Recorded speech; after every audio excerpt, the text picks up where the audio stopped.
सुबह का समय था। धर्मपुर गांव अभी पूरी तरह जागा भी नहीं था।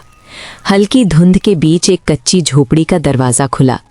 मोहनलाल अपनी पुरानी खाट से उठा। चेहरे पर उम्र की थकान थी और आंखों में वही रोज की चिंता। कोने में उसकी दोनों बेटियां पूजा और नैना मिट्टी के चूल्हे पर चाय बना रही थीं। बाबा, चाय तैयार है, आज बस सूखी रोटी है, पूजा ने धीमे स्वर में कहा। मोहनलाल हल्की मुस्कान के साथ बोला, कोई बात नहीं बेटी, मेहनत करने वाले का पेट खाली नहीं रहता। मोहनलाल एक साधारण किसान था। उसके पास सिर्फ 2 बीघा जमीन थी। वही उसकी दुनिया थी। दोपहर को तीनों खेत में काम कर रहे थे। तेज धूप में नंगे पांव मिट्टी से जूझते हुए मोहनलाल बार बार जमीन को देखता और मन ही मन सोचता कि क्या यही जमीन उसकी बेटियों का भविष्य बना पाएगी। नैना ने उसकी चिंता भांप ली। बाबा, हम डरेंगे नहीं, हम साथ हैं।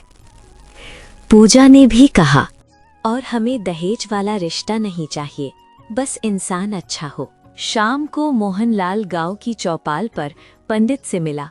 उसने बेटियों की शादी की बात छेड़ी।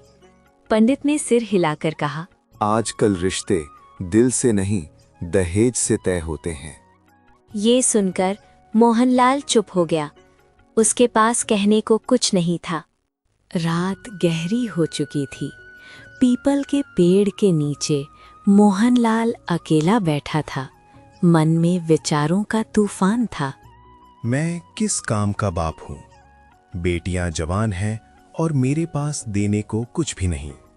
उसी टूटे हुए मन से उसने जीवन से हार मान ली। अगली सुबह गांव में मातम छा गया। मोहनलाल अब इस दुनिया में नहीं था। पूजा और नैना के लिए मानो सब कुछ खत्म हो गया था।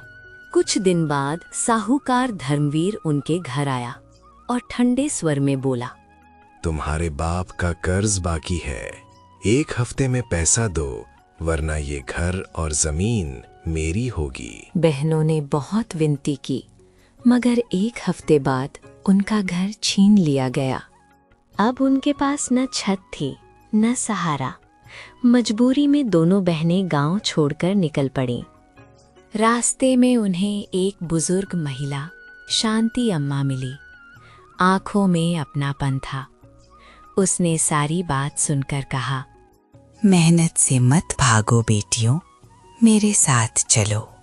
शांति अम्मा ने उन्हें अपने छोटे से घर में जगह दी और एक फैक्ट्री में काम दिलवाया। लेकिन वहां का ठेकेदार गलत नजर रखने लगा। पूजा ने साफ शब्दों में कह दिया, हम गरीब हैं मगर बिकाऊ नहीं। दोनों बहनों ने नौकरी छोड़ दी।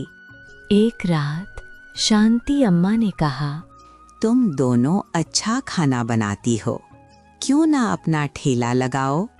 अगले दिन उन्होंने पकौड़े का ठेला लगाया।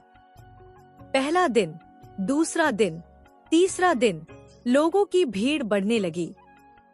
ईमानदारी और स्वाद की पहचान बन गई। एक दिन पास की दुकान का मालिक झगड़ा करने आया। तभी एक युवक रोहित आगे आया और बोला, मेहनत करना अपराध नहीं है। दिन से रोहित और नैना के बीच एक अनकहा भरोसा पनपने लगा।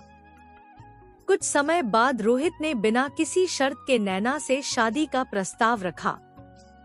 इधर कानूनी जांच में साहूकार की धोखाधड़ी सामने आई और पूजा नैना की जमीन वापस मिल गई। आज उसी जमीन पर एक नया घर खड़ा है।